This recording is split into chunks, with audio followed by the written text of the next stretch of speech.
Cela veut dire qu'on ne peut plus légiférer sur la question des GAFAM sous les menaces de Trump. Oui, c'est un débat financier, c'est une question de recettes et de justice fiscale. Mais c'est aussi un débat de souveraineté.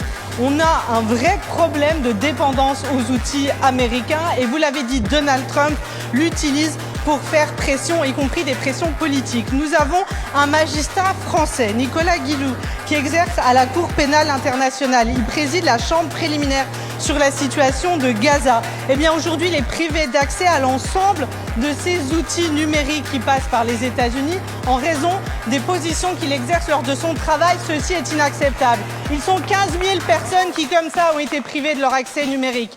Un autre exemple, ce sont les Français qui avaient Windows 10, qui se sont vus obligés à un moment de se penser qu'ils allaient devoir choisir entre changer leur ordinateur ou devoir payer l'abonnement à Windows. Ce n'est pas possible de dépendre comme ça des outils numériques. Nous devons donc effectivement les taxer pour garantir une justice fiscale, surtout développer des outils alternatifs, des outils français, des outils européens, des outils qui fonctionnent. Et par exemple, je pense que nous pouvons prendre pour modèle notre gendarmerie qui fonctionne grâce à Linux et grâce à Ubuntu.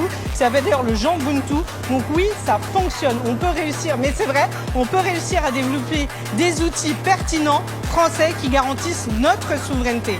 Mais aujourd'hui, c'est absolument pour ça qu'il faut aussi monter ces taxes sur les entreprises du numérique américaines, mais surtout, il faut aujourd'hui penser à notre indépendance. Je suis extrêmement gênée de voir le nombre de députés qui retirent leur amendement sous caution de pression fait par des instances étrangères. Cela veut dire qu'on ne peut plus légiférer sur la question des GAFAM sous les menaces de Trump. Ce n'est pas possible. C'est pour ça qu'il faut voter ces amendements. Nous devons avoir notre indépendance.